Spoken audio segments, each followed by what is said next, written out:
चलो टॉपिक्स में liberalisation, privatisation, globalisation, हमने एनईपी के अंदर 3 टॉपिक्स पढ़े, ठीक है। That was liberalisation, privatisation, globalisation. Liberalisation के अंदर 5 पॉलिसीज पढ़ी थी हमने, industrial, banking, investment, foreign exchange, ये सब कुछ, ठीक है। प्राइवेटाइजेशन में बेसिकली हमने ये पढ़ा किस तरह से पीएसयूज को कन्वर्ट किया जाता है into a private sector ownership. अभी थोड़ी सी चेयर करो, ठीक है, इनटू प्राइवेट सेक्टर ओनरशिप, ठीक है। पीएसयूज की हिस्सेदारी को बेचा जाता है, बेसिकली प्रमोशन ऑफ इन्वेस्टमेंट है, एफआईपीपी, एफआईएफए, जो मैंने आपको वेबसाइट दिखाई थी उस रूट से। और ग्लोबलाइजेशन में बेसिकली क्या है, डेप्थ ऑफ डिस्टेंसेस, कि हमने पूरी दुनिया को एक इकोनॉमी बनाने की कोशिश की है। हम पूरी दुनिया से खरीदते भी हैं सामान और बेचते भी हैं, ठीक है। अब बीइंग एलपीजी अडॉप्ट करने के बाद आप लोगों को एक चीज मैंने आगे बताई भी थी, इसमें दोबारा बता, 1944 में एक बेस बता रहा हूँ। वर्ल्ड वॉर 2 जब on the brisk of and था, वर्ल्ड वॉर 2 जब खत्म होने वाली थी, तो वहां पे क्या हुआ, एक यूएस के अंदर एक मीटिंग हुई थी जिसमें officials of many countries came together. उस मीटिंग को नाम दिया गया था Brayton would conference. Brayton would is a city named in the US, ठीक है, छोटा सा टाउन बेसिकली विलेज की तरह है। वहां पे बैठ के कुछ तरह की डील्स हुई थी कि दुनिया में इतनी डिस्ट्रक्शन हुई है, इकोनॉमिक सिस्टम कैसे चलेगा। Before that, world war 1 and 2 से पहले Britain used to control the economic system in the world. जैसे मर्जी जो सिस्टम ब्रिटेन ने बनाया था, लंदन ने बनाया था, वो चलता था। तो उन्होंने वहां पे कुछ सिस्टम बनाया, उस सिस्टम के अंदर आईएमएफ, आईबीआरडी, कुछ बेसिक इंटरनेशनल फाइनेंशियल बॉडीज की एस्टेब्लिशमेंट का बेस बनाया गया था, ठीक है, जिसके अंदर ग्लोबल लेवल पे ट्रेड कैसे होगा। पहले कुछ 5 से 7 कंट्रीज ने आपस में ट्रेड की बात की। देन फ्रॉम 44 टू 1977, 1 एंड 1977 इसमें कंट्रीज ऐड होती थी। और 1977 में एक ऑर्गेनाइजेशन बनी थी, general agreement for trade and tariffs, international level पे। तो पहले जो गैट था उसी को बाद में कन्वर्ट करके 1995 में क्या बना दिया गया, डब्ल्यूटीओ। आप लोगों ने छोटी क्लासेस में एसएससी में पढ़ा होगा डब्ल्यूटीओ के बारे में। एक ऐसी ऑर्गेनाइजेशन, देखो इंडिया में कोई भी रूल्स है, अब जीएसटी एप्लीकेबल है, क्या एप्लीकेबल है, जीएसटी एक वन नेशन पॉलिसी है कि टैक्सेस को लेके, मूवमेंट ऑफ गुड्स को लेके, उसमें ई वे बिल बनता है, टैक्स क्रेडिट बनता है, tax rate on a particular good है। लेकिन जीएसटी को अलाइन किया गया इंटरनेशनल रूल्स ऑफ टैक्सेशन से, ठीक है। तो डब्ल्यूटीओ एक ऑर्गेनाइजेशन बनाएगी जो कि दुनिया में at the starting of WTO it had approximately 123 countries as a member. तो बेसिकली दुनिया में सारी कंट्रीज की कॉमन ट्रेड पॉलिसीज बन सके, जिनको बैकअप करते हैं ये दोनों institutions, world bank and IMF. देखो पिछले 50 साल के 100 साल की हिस्ट्री निकालो, जब से ये बैंक्स बने दोनों, 75 इयर्स, कभी ना कभी किसी कंट्री में क्राइसिस है, किसी न किसी कंट्री में गेन है, ठीक है। वर्ल्ड वॉर के बाद इकोनॉमिक क्राइसिस इतने बड़े लेवल के आए थे 2008 में, इंडिया में 91 में आए क्राइसिस, मैं दुनिया की बात कर रहा हूँ। पूरे वर्ल्ड लेवल पे क्राइसिस आए थे 2008 में, जिसमें majority of countries was under crisis, ठीक है। इंडिया शायद तब नहीं था क्राइसिस में, क्योंकि इंडिया की इकोनॉमी इतनी ज्यादा ग्लोबलाइज्ड नहीं थी। ऐसा नहीं ग्लोबलाइजेशन कर नहीं रहे थे, बट हम इतना ज्यादा डिपेंडेंट नहीं थे, ठीक है। तो डब्ल्यूटीओ के अंदर बेसिकली ट्रेड, अगर आप डब्ल्यूटीओ के मेंबर बन गए तो आपको उसके रूल्स के अकॉर्डिंग ही ट्रेड करना है, एक्सपोर्ट करना है, इंपोर्ट करना है with the member nations, with the member nation. एक बार इसको डिस्कस करते हैं। The WTO was founded on January 1, 1995 under Marrakesh agreement, ठीक है। कई बार नाम आता है, which agreement is responsible for WTO, signed by 123 countries. It replace the general agreement on trade and tariff. इसने किसको रिप्लेस किया था, गैट को, ठीक है। गैट वाज एस्टैब्लिश्ड इन 1948, वही जब ब्रेटन वुड्स बना था उसके आसपास बनाया गया था। 1977 में मोस्ट कंट्रीज ने इसको अडॉप्ट कर लिया था, ठीक है। फिर 23 countries as a global trade organisation to administrate multilateral trade agreement. Multilateral क्या होता है, एक से ज्यादा कंट्रीज इन्वॉल्व है। जब एक से ज्यादा कंट्रीज इन्वॉल्व है तो उनके रूल्स कॉमन चाहिए बेसिकली, ठीक है। क्यों बनाया गया था, objective of WTO, WTO is expected to establish a rule leased trading regime, underline trading regime, trading मतलब गुड्स को इधर से उधर करने का एक सिस्टम क्रिएट करेगा, ठीक है। Trading regime in which Nations can not place arbitrary restrictions on trade. Arbitrary क्या होता है, अपनी मर्जी वाले, यानी कि कोई भी कंट्री अपनी मर्जी से कोई रिस्ट्रिक्शन नहीं लगा पाएगी, कोई रूल नहीं लगा पाएगी। डब्ल्यूटीओ के रूल्स का और उसके सिस्टम को ही फॉलो करना पड़ेगा if you are an essential part of WTO. Countries है ना, नॉर्थ कोरिया साउथ कोरिया, दोनों को इंडिपेंडेंस एक ही टाइम पे मिली, लेकिन दोनों की पॉलिटिकल सिस्टम अलग है, पता ना आपको, ठीक है। एक बिल्कुल तानाशाही मतलब कैपिटलिज्म, ये कम्युनिज्म ही कहेंगे बेटर, किंग बेस्ड रूल है। कौन सी है वो? नॉर्थ कोरिया, ठीक है। साउथ कोरिया लेकिन दूसरी जगह पे। तो दोनों में आज डे एंड नाइट का डिफरेंस है, ठीक है। क्यों? क्योंकि उनकी पॉलिटिकल एडमिनिस्ट्रेशन अलग थी, कौन सी इकोनॉमिक पॉलिसीज उन्होंने फॉलो की, किस किस ऑर्गेनाइजेशन के मेंबर बने। नॉर्थ कोरिया ने बोला हमें किसी की मेंबरशिप की जरूरत नहीं है, हम अपना सिस्टम खुद देखेंगे, ठीक है। South Korea became a part of globalised world. तो लगभग वहां पे दुनिया वैसी है जैसे हमारे यहाँ पे सब जगह, ठीक है। It's purpose is to enlarge production and trade and services to ensure, ठीक है, availability of goods and services to everyone. क्यों? हमने पूरी दुनिया में जहां पे भी चीजें स्केर्सिटी में है और जहां पे भी चीजें अबंडेंस में है, उसका बैलेंस बनाने का क्वेश्चन डब्ल्यूटीओ करेगा। Optimum utilisation of world resources and protect environment, ये सबसे बड़ा ऑब्जेक्टिव है डब्ल्यूटीओ का, कि पूरी दुनिया में जितने भी रिसोर्सेज हैं अलग अलग जगह पे उनकी यूटिलाइजेशन प्रॉपर हो। स्केर्सिटी विल बी, जैसे हमारी कंट्री में अगर कोई चीज स्केर्सिटी में है तो हम इंपोर्ट करें, जहां पे अबंडेंस में है, जिसके बाद अबंडेंस में है वो में हाई टैरिफ्स ना लगाए, हमें एक नॉमिनल लेवल के टैरिफ्स लगाए ताकि उनको भी प्रॉफिट हो और हमें भी वो चीज सस्टेनेबिलिटी से चला पाए। सेम वाइस वर्सा, अगर कोई चीज हमारे पास अबंडेंस में है तो हम उनको एक सिस्टमैटिक पॉलिसी से बना पाए, ठीक है। नोट लिखा है नेक्स्ट पेज पे, ठीक है। Next point, to promote free trade by elimination of tariffs and non tariff section. Free trade underline मतलब कि बिना रोक टोक के। यूरोपियन यूनियन बना है कंट्री, पता आपको यूरोपियन यूनियन क्या है? 21 to 25 यूरोपियन कंट्रीज का एक कॉमन ग्रुप बन गया, जिसमें उन्होंने करेंसी भी एक ही कर दी। क्या है कर दी? Euro.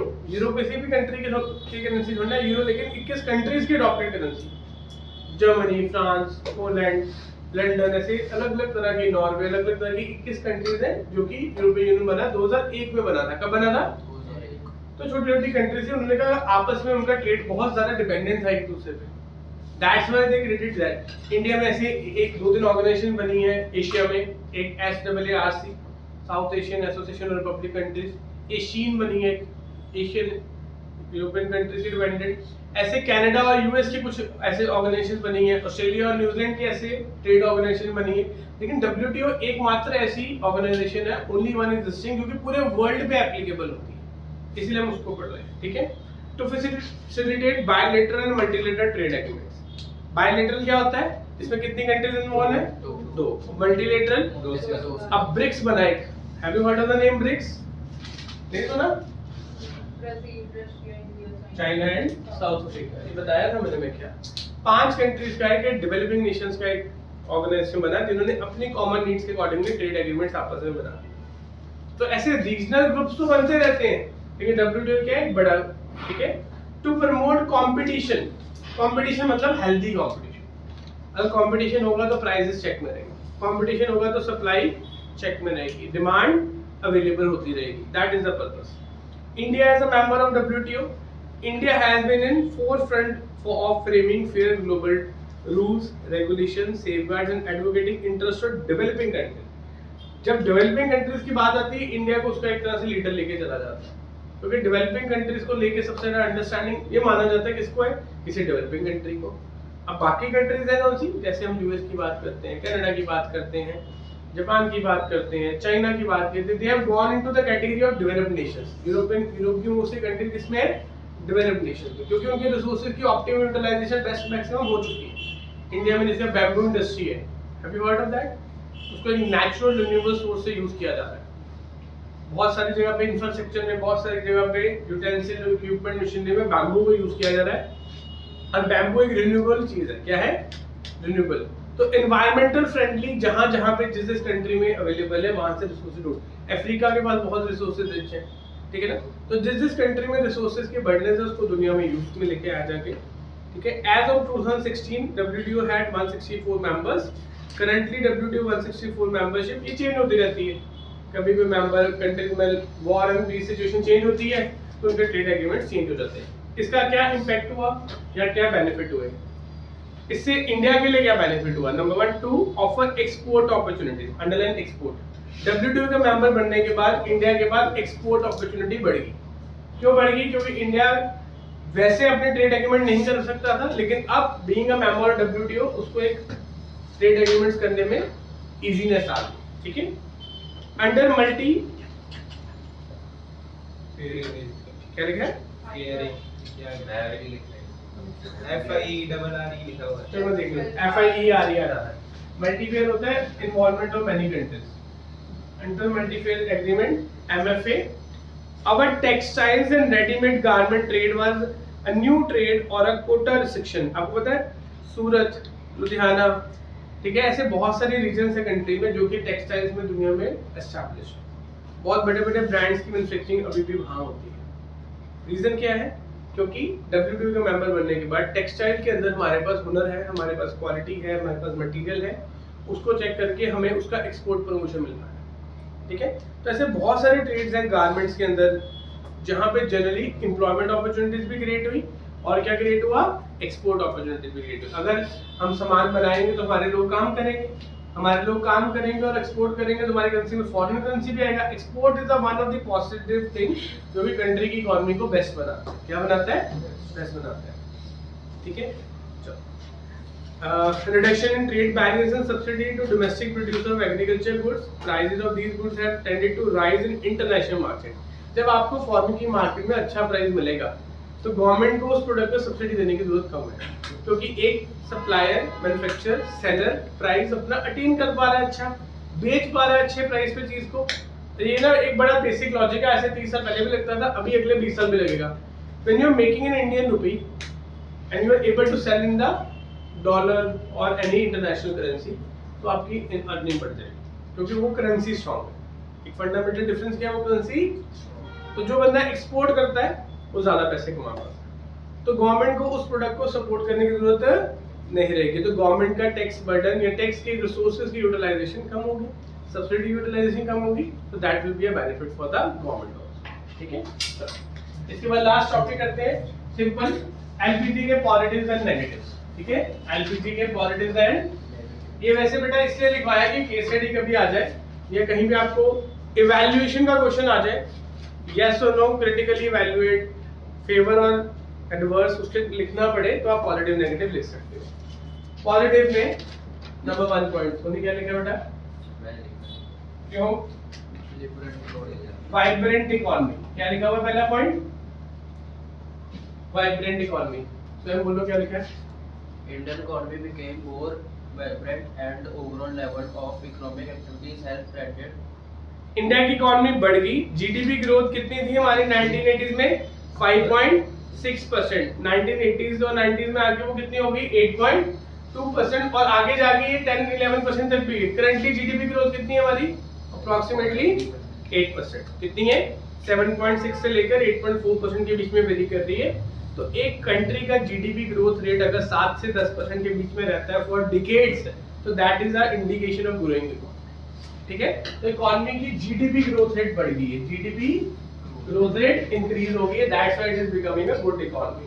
Number 2 point, Stimulant to industrial production. What is stimulant?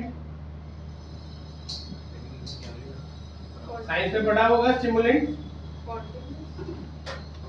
Stimulate होता है जो सपोर्ट करता है, कंटिन्यूटी ऑफ इंडस्ट्रियल ग्रोथ, हमारी इंडस्ट्री को सपोर्ट सिस्टम मिलता रहा। इसको एलपीजी पॉलिसी में work as a great stimulant to industrial production in Indian economy. IT industries in India have reached global level because of reform. मतलब हमारे existing कामों को कंटिन्यूटी से, बढ़िया तरीके से, इंक्रीमेंट मैनर में बढ़ा के रखते, एक तरह का पॉजिटिव पुश मान सकते हैं। क्यों? क्योंकि अगर कभी भी कोई पैसा चाहिए, कोई नई टेक्नोलॉजी चाहिए, अपडेशन चाहिए, तो ग्लोबलाइज वर्ल्ड होने के कारण हम उसमें उसको चेंज कर सकते हैं, आर्टिकुलेट कर सकते हैं सब। और सबसे इंपॉर्टेंट बात, चेक ऑन, हम घाटा खाते हैं हर साल, हमें नुकसान होता है हर साल, गवर्नमेंट की एक्सपेंडिचर ज्यादा होते हैं फाइनेंशियली हर साल। उन एक्सपेंसेस और इनकम का हम डिफरेंस निकाल के चेक कर पा रहे हैं कि हम फिस्कल डेफिसिट कहाँ करते हैं। Evaluation has increase for the fiscal deficit. आगे तो ये सोचा जाता था कि हम फिस्कल डेफिसिट कभी पूरा ही नहीं कर सकते, ठीक है, but they came a times जब हम उसके बहुत नियरेस्ट आ गए, ठीक है ना। अगर हम 5-10 साल भी कंटिन्यूअस फिस्कल डेफिसिट को जीरो कर पाते हैं, जीरो मैं नहीं कहता पॉजिटिव भी, तो भी इकोनॉमी और बेटर हो जाएगी, ठीक है।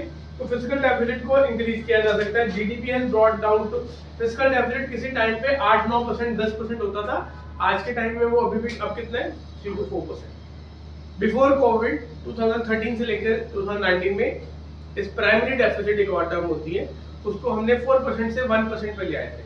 अगर 3 साल कोविड ना आता हुआ तो शायद हमारी इकोनॉमी का वो प्राइमरी डेफिसिट जीरो होता, फिर फिस्कल डेफिसिट भी कमाने पे होता। बट कोविड इस तरह की चीज आई कि जिसने हमारा डेफिसिट एकदम से 16% 15% पे ले गए, क्योंकि सर्वाइवल जान है, तो कोई अगर हम अपनी सिविलाइजेशन को बचाएंगे तो ही हम उसका बर्डन उठाएंगे, ठीक है। उसके बाद फॉरेन रिजर्व, फॉरेन रिजर्व कैसे बढ़ गए ये तो बता सकते हो। बहुत सारे रीजन, हमारे एक्सपोर्ट बढ़े तो करेंसी का इनफ्लो हुआ, टैरिफ्स में रिडक्शन हुई, इंपोर्ट ड्यूटीज, कस्टम ड्यूटीज, तो हमारे पास इन्वेस्टमेंट ज्यादा आनी शुरू होगी, इन्वेस्टमेंट भी फॉरेन करेंसी में आएंगी, और हमारा जो एक्सपोर्ट का जो पैसा आएगा वो भी किस में आएगा, फॉरेन करेंसी में आएगा। तो बेसिकली एलपीजी से हमारे क्या हुआ, रिजर्व्स बढ़े। कुछ लेवल और रिजर्व्स दिए हुए हैं, देखो 1991 में कितना रिजर्व था हमारे पास, 6 ट्रिलियन। 2018-19 में कितना हो गया, 2020-21 में कितना हो गया। अब इसके नीचे डेट लिख लो, 23 एंड 24, ये ढूंढ के हम लिखेंगे। अप्रोक्सीमेटली 800 बिलियन पे है, अभी लिखना मत, मैं आपको एग्जैक्टली सितंबर के बाद लिखवाऊंगा, ठीक है। करंट रिजर्व्स कितने हैं फॉरेन करेंसी के लास्ट ईयर के, हम वो निकाल के लिखेंगे। कहाँ मिलेंगे ये फिगर, गवर्नमेंट बजट की इकोनॉमिक स्टेटमेंट, कहाँ मिलेगी, गवर्नमेंट बजट की। तो रिजर्व हमारे बढ़ते जा रहे हैं, ठीक है। उसके बाद check on inflation. No doubt inflation को 100% सप्रेस करना नॉट पॉसिबल। 2 से 4% की inflation is a positive thing in economy. वो एक इंडिकेशन होता है कि सब चीजें एक नॉर्मल जनरल प्राइस लेवल पे बढ़ रही हैं, उससे इनकम, एम्प्लॉयमेंट, आउटपुट का एक रिलेशनशिप बनता है। लेकिन अगर इन्फ्लेशन ज्यादा हो, 10%, 20%, 30% इन्फ्लेशन हो, take the cases of the many capitalist hit economies, जैसे आजकल पाकिस्तान है, तो श्रीलंका भी उस कैटेगरी में जा रहा है, शायद बांग्लादेश भी 1-2 साल उस कैटेगरी में चल जाएगा, जिम्बाब्वे जा चुका है। ऐसी कंट्रीज के एग्जांपल, लोग इन्फ्लेशन के कारण कभी अपने आप को फ्लो बैक नहीं कर पाए, यानी अपने आप को खड़ा नहीं कर पाए। तो अगर इन्फ्लेशन को चेक में नहीं रखा जाएगा, इन्फ्लेशन को चेक में रखने का मतलब क्या है, हमारी ग्रोथ रेट और इन्फ्लेशन कम से कम बराबर तो हो। वैसे तो आइडियल सिचुएशन कौन सी है, ग्रोथ रेट ज्यादा और इन्फ्लेशन। अब हमारी कंट्री की इस टाइम पे एवरेज इन्फ्लेशन कितनी है, 6.5%, और ग्रोथ रेट कितनी है, 8%, तो हम इसको फिर भी कह सकते हैं चेक में। बट अगर उल्टा हो, इन्फ्लेशन 10% हो, ग्रोथ रेट 8% हो, इसका मतलब हर साल हमारी मनी की वैल्यू, करेंसी की वैल्यू, सबकी वैल्यू कम होती है। अब ये क्वेश्चन मार्क भी बहुत बड़ा कि क्या एक्चुअल में इंडिया में 6.5% है इन्फ्लेशन।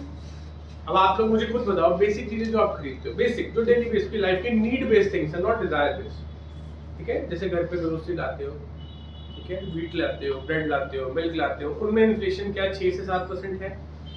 क्या लास्ट ईयर वो चीज जितने की थी और आज जितने की है, क्या वो 6% इंक्रीज या 7% इंक्रीज है? इफ यस तो इट इज राइट, ठीक है ना। हम लग्जरी आइटम्स या अदर आइटम्स में नहीं जा सकते। मेडिकल इन्फ्लेशन 14% है, कुछ चीजों में इन्फ्लेशन 2% होगी, कुछ चीजों में 14 होगी, तो एक WPI इंडेक्स बनता है। एक होता है CPI index, consumer price index, एक होलसेल प्राइस इंडेक्स, इनकी वेटेड एवरेज करके एक नेट इन्फ्लेशन इंडेक्स निकलता है। तो अगर मैंने 6.5% कह दिया, इसका मतलब ये नहीं सब चीजों में 6.5 है, किसी में उससे कम भी होगी, किसी में उससे, तो एक average inflation in the economy बताएगी। अब ग्रोथ रेट भी 8% बोली है, हर सेक्टर में थोड़ा ना 8% होगी, किसी सेक्टर में इससे ज्यादा भी होगी, किसी सेक्टर में इससे कम भी होगी। तो एक जनरल इकोनॉमी की मैक्रो लेवल की बात कर रहे हैं, आप इसको इंडिविजुअल अपनी माइक्रो पॉलिसी से या अपनी इंडस्ट्री से, अपने इंडिविजुअल से नहीं कंपेयर करोगे, इसको कंट्री के पॉइंट ऑफ व्यू से सोचो, ठीक है। चलो उसके बाद नेक्स्ट क्या आया, फ्लो ऑफ फॉरेन इन्वेस्टमेंट। चलो इसको रीड करिए।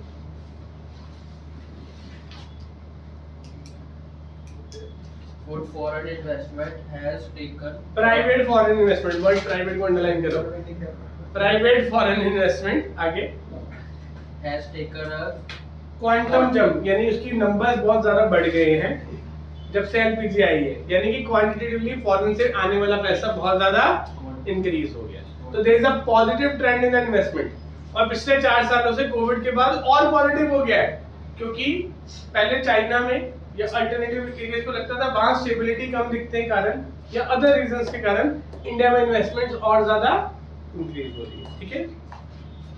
Last point, recognition of India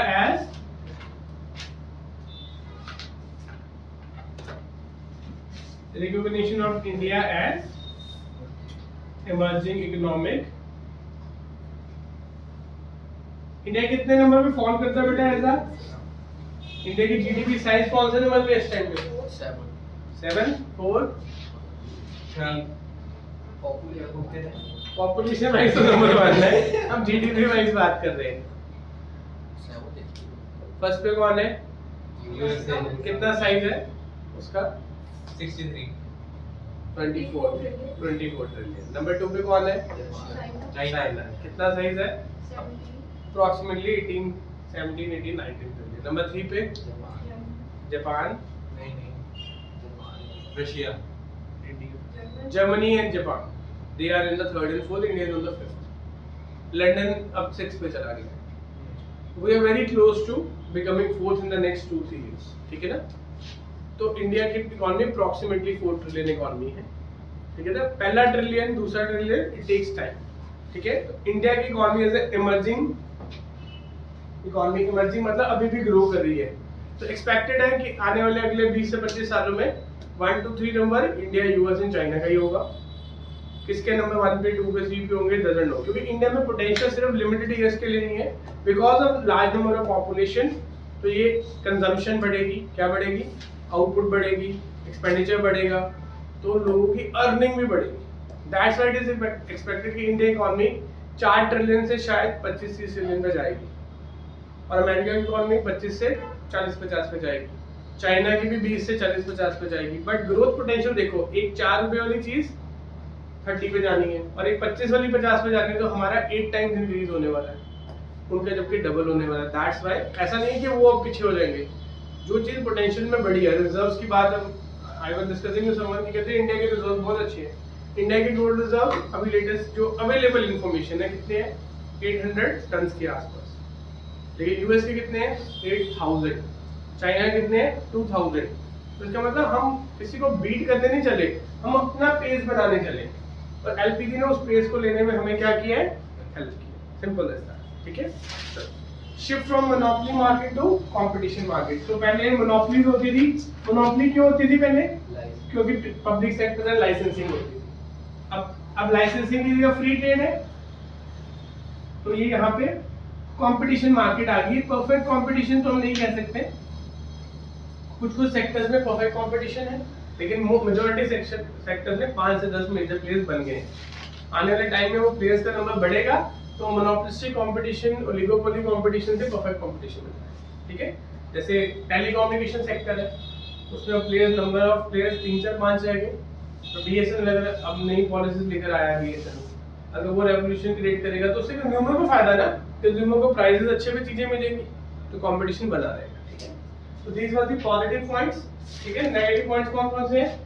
कुछ चीजें निगलेक्ट होनी शुरू हो गई हैं, जैसे कि एग्रीकल्चर से ना अच्छी आउटपुट नहीं निकलती। अगर अच्छी आउटपुट निकालनी तो लैंड को हमें डैमेज करना पड़ेगा, तो इसलिए एग्रीकल्चर निगलेक्ट होना शुरू हो गया। क्या होना शुरू हो गया? एग्रीकल्चर में कितनी को इन्वेस्टमेंट्स है, एग्रीकल्चर में कितना को सब्सिडीज है, एग्रीकल्चर में इंपोर्ट ड्यूटीज कितनी को माफ की गई, बहुत नेक्स्ट टू जीरो, ठीक है? इसलिए क्रॉप पैटर्नाइजेशन में चेंज आ गया कि आउटपुट पे फोकस किया जाए। किस पे फोकस किया जाए? जो कि लॉन्ग टर्म में एग्रीकल्चर के लैंड को क्या कर सकता है, हमारे इनफर्टाइल कर सकता है, ठीक है? ग्रीन रेवोल्यूशन का फोकस क्या था कि लैंड अच्छा रहे, आउटपुट बढ़े, लेकिन उसके इल इफेक्ट्स, क्योंकि अब आपको एक एग्जांपल देता हूँ। आपको पता है जैसे कुछ क्रॉप्स ना सॉइल की फर्टिलिटी ज्यादा लेते हैं। एक क्रॉप होती है, एक स्टडी आई थी 2007-8 में, सोया खाते हैं हम लोग। सोया ना हमारी फर्टिलिटी को ज्यादा यूज करता है, तो उसको रोटेशन में यूज करना चाहिए। रोटेशन ऐसे कि 2 to 3 इयर्स के बाद रोटेशन होनी चाहिए। तो फॉरेन की कंट्रीज है एलपीजी के अंदर, इंडिया को सोया के एक्स्ट्रा प्राइसेस पे करने शुरू की। अगर हम आपको लेट से 100 रुपीज देते हैं तो आपको 200 देंगे, तो एक्सपोर्ट वैल्यू बढ़ेगी। तो इन दिस कहते हैं ना, इस लालच में आके फार्मर्स ऑफ महाराष्ट्र या साउथर्न इंडिया जहाँ पे वाटर बेल्ट है, उन्होंने क्या किया, 500 साल सोया की प्रोडक्शन बहुत ज्यादा लेवल पे करीबन, आउटपुट तो आ गई, पैसे भी आ गए, लेकिन हुआ क्या, उनके लैंड क्या होने शुरू हो गए, बैरन होने शुरू हो गए। तो क्वालिटेटिव चेक्स खत्म हो गए, सिर्फ क्वांटिटी और फॉरेन एक्सचेंज को ही देखना शुरू कर दिया। तो एग्रीकल्चर हमारा नुकसान में रहा है। कहाँ रहा है? नुकसान में रहा है, ठीक है? अब organic farming, crop farming, rotation farming के ऊपर बहुत ज्यादा फोकस हो रहा है, तो शायद आने वाले टाइम में हमें ठीक मिले, ठीक है? नंबर 2 पॉइंट क्या है हमारे पास? Industrial growth. बेटा ये अब 2014 के बाद मेक इन इंडिया पे फोकस आया है, लेकिन 91 के बाद हमने लाइसेंसिंग तो खत्म कर दी, पर इंडस्ट्री को चलाते कैसे, उसको फैसिलिटेट कैसे करते हैं, वो ले लॉस कोई नहीं बने। फॉरेन में कभी भी आपको पैसा देके इंडस्ट्री आप सेटअप कर सकते हो, लेकिन इंडस्ट्री को चलाना कैसे है, उसके लिए स्किल्ड लोग चाहिए, वर्कशॉप चाहिए, रेगुलर चेक्स चाहिए, कुछ लेबर लॉज चाहिए इम्प्लीमेंटेड, की लेबर वाले लोग भी इंटरेस्टेड हो काम करने में। वैसे लॉज की इम्प्लीमेंटेशन के एब्सेंस के कारण in India has removed its quantitative and qualitative barriers on import. These have been a cheaper imports of industrial products. यानी सामान सस्ता जाता है बाहर, तो डोमेस्टिक इंडस्ट्री को अच्छा प्राइस नहीं मिल पाता। ठीक है, टेक्नोलॉजी आई है बेटा, टेक्नोलॉजी आने के कारण मूवमेंट ऑफ लेबर बहुत इजी हो गई है। लेबर मतलब स्किल्ड एंड अनस्किल्ड। आज हमारे इंडिया की एक ब्रेन ड्रेन की बहुत बड़ी प्रॉब्लम है। स्किल्ड पर्सन्स जितने IITs में पढ़ते हैं, IIMs में पढ़ते हैं, अच्छे बी स्कूल में पढ़ते हैं, चार्टर्ड अकाउंटेंट्स होते हैं, 50% of them tend to move to the foreign countries, Singapore, Malaysia, Dubai, Gulf countries, US, Canada, European countries. Why? They get more paid there. तो इंडिया में वो डोमेस्टिक स्किल नहीं जो बनता है, जिसके ऊपर गवर्नमेंट का पैसा भी लगता है, डोमेस्टिक इकोनॉमी का लगता है, लेकिन उसके आउटपुट नहीं मिल पाता। अगर वो डोमेस्टिक स्किल हमारे यहाँ पे इंडस्ट्रीज को सेटअप करने में लगे, वो क्यों नहीं कर पाते? क्योंकि इंडस्ट्रियल सपोर्ट नहीं है। दूसरी जगह पे जो लोग बिल्कुल नहीं पढ़ सकते, वो टेंड टू मूव, जैसे थोड़ी सी यंग एज होती है, they move from the country, जाते हैं ना। यहाँ पे भी लोग +2 के बाद क्यों बाहर जाने को तैयार है?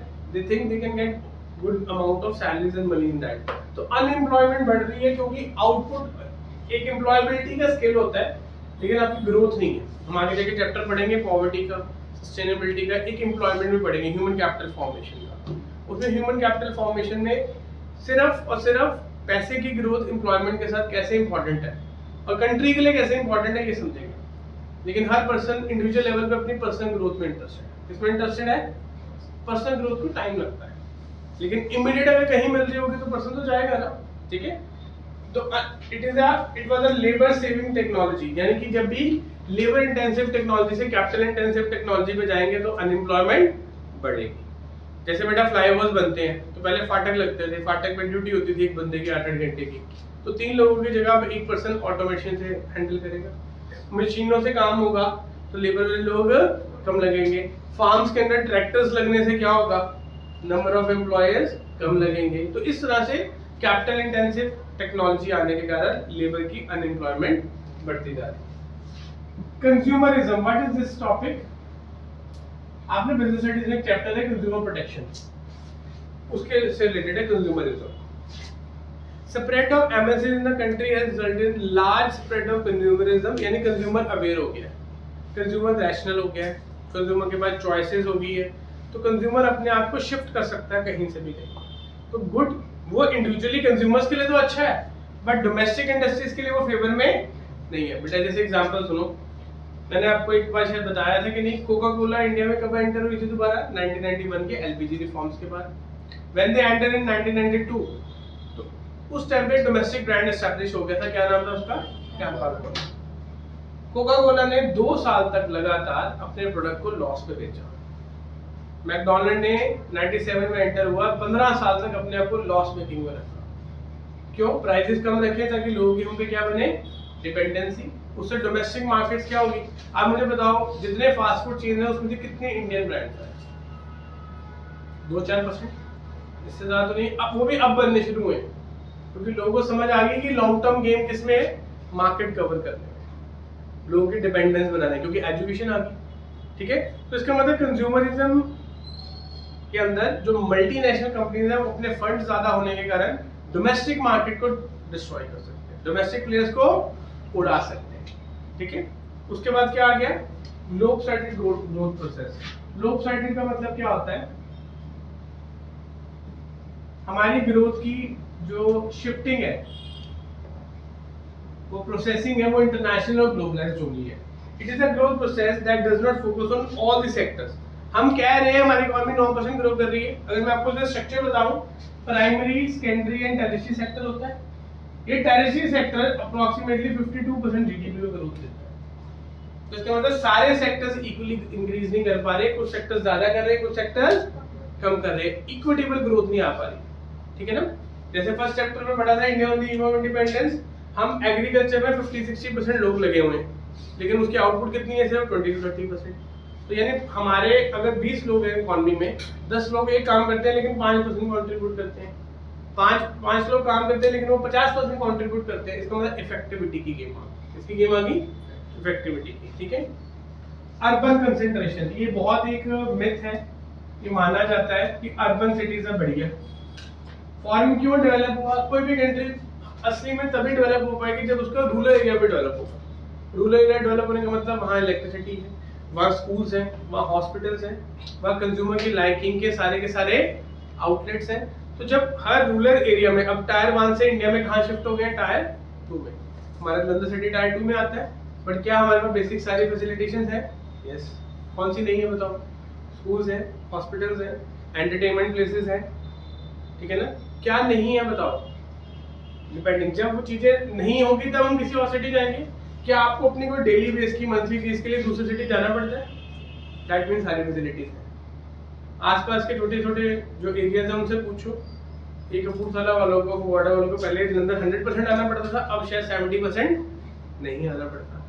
जब टायर 3 में भी डेवलपमेंट चलेगी तब इंडिया एक्चुअल में ग्रो कर रहा है। तो नेगेटिव फैक्टर्स क्या है? क्यों अर्बन कंसंट्रेशन है? क्योंकि वहां पे कंज्यूमरिज्म से ज्यादा स्पेंडिंग पावर वाले कंज्यूमर पे कर सकता है। तो एमएनसीज भी और इंडस्ट्रीज भी, चाहे डोमेस्टिक है चाहे फॉरेन, किस में पैसा लगाने में इंटरेस्टेड है? आप लोगों से पूछा जाए कि जॉब के लिए कहाँ जाना है, बिजनेस के लिए कहाँ जाना है, पहले मेट्रो सिटी सोचोगे। कहाँ सोचोगे? क्योंकि वहां पे ज्यादा क्राउड है, ज्यादा स्पेंडिंग नेचर है, ठीक है ना। तो एलपीजी ने कंसंट्रेशन अर्बन एरियाज में कर दी, जो कि शिफ्ट होनी चाहिए ultimately in the long. Clear है? इजी थे पॉइंट्स?